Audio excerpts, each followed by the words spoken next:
Cui habitar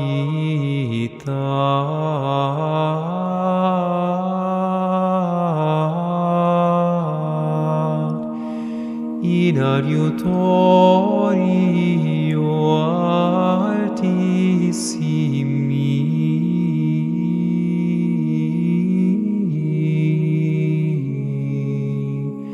in protectione Dei Celi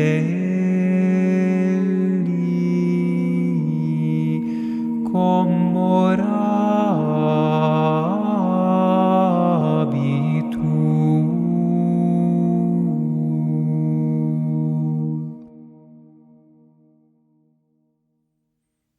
19 de março de 2025. Meditações para a Quaresma. Para Deus, nenhuma situação é desesperada. A discrição nos levou a reconhecer a crise atual da Igreja como um perigo para os fiéis, a compreender como seu testemunho ao mundo foi obscurecido e a enxergar, além do domínio humano, os principados e potestades que tramam o mal contra o Senhor e os seus ungidos, puxando as pequenas cordas de tudo o que usurpa a glória de Deus e prejudica os homens. Para ter uma visão mais abrangente e discernir os espíritos, vale a pena olhar também para a situação atual do mundo. Não é difícil constatar que nações inteiras estão sob o domínio das trevas. Mesmo países outrora cristãos abriram as portas para grandes males, introduzindo políticas absurdas como o aborto e a ideologia de gênero. Como resultado, os poderes do mal fizeram com que esses estados, com poucas exceções, pertencessem aos reinos sobre os quais Satanás governa. Se a isso juntarmos as guerras e as injustiças associadas a elas, veremos um mar de horror, cheio de corrupção e impureza. Do ponto de vista humano, não há praticamente nenhuma esperança de mudança para melhor.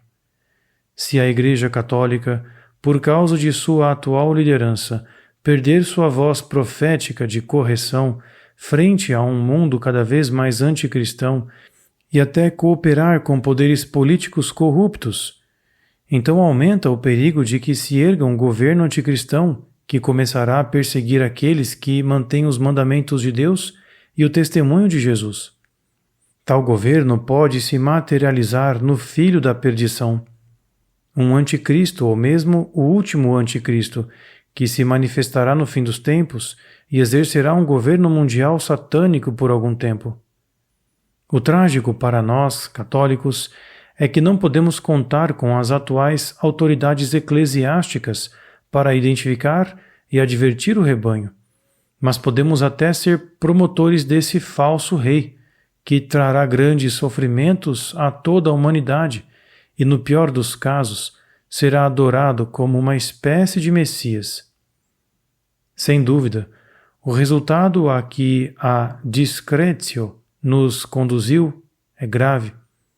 No entanto, nossa resposta a esta ameaça global, à fé e à humanidade em geral, deve ser colocar toda a nossa confiança em nosso Pai Celestial.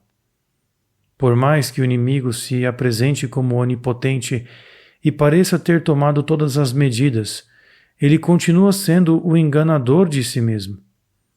Recordemos nossas meditações sobre o Evangelho de São João.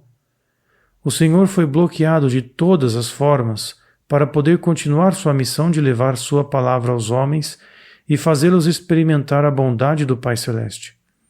Mesmo seus sinais e milagres eram vistos com desconfiança, e ele foi preso e levado perante Pilatos após a traição de Judas. Uma situação sem saída? Se olharmos com atenção, veremos outra coisa. Jesus não estava à mercê do poder de seus inimigos, manifestado particularmente nas autoridades religiosas da época, mas cumpriu de bom grado a vontade do Pai Celestial.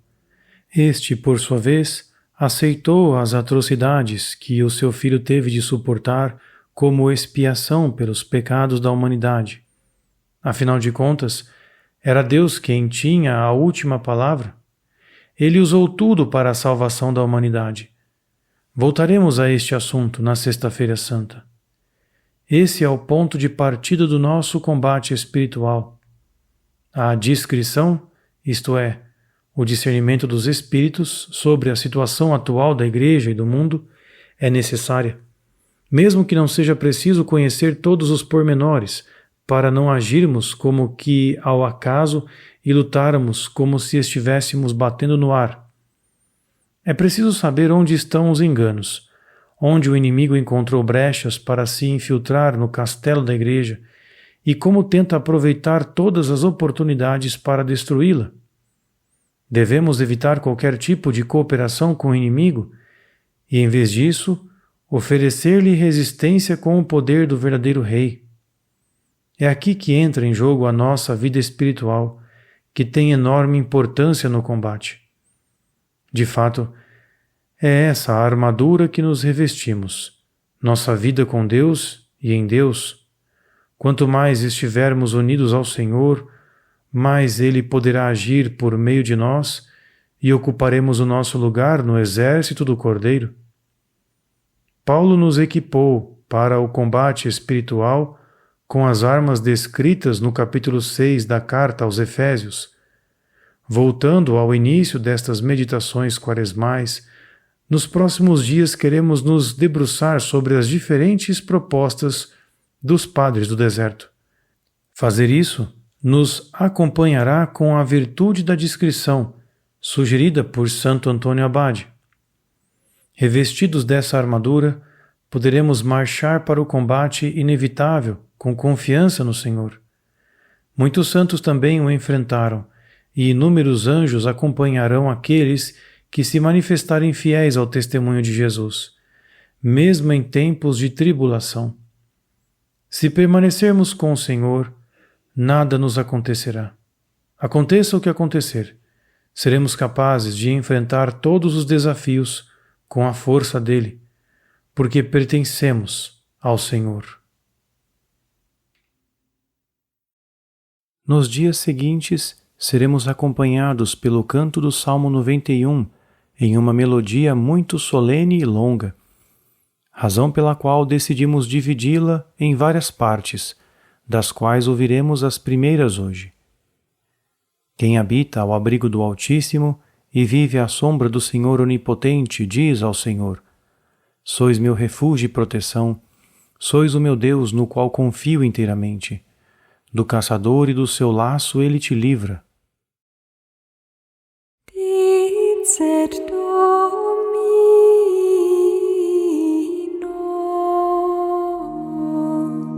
susceptor meus es,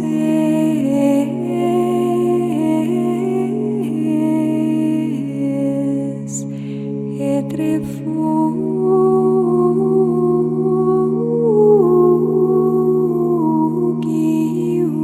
meum, Deus meus,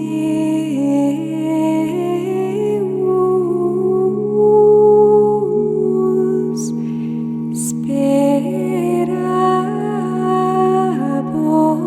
in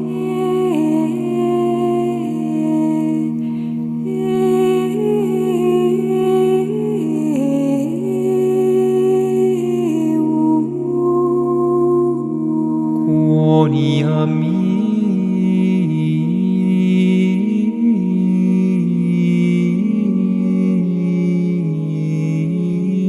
ipse liberavit me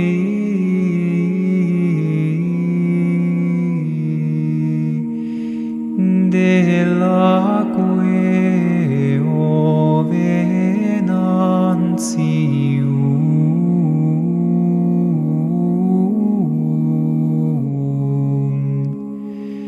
et a verbo aspero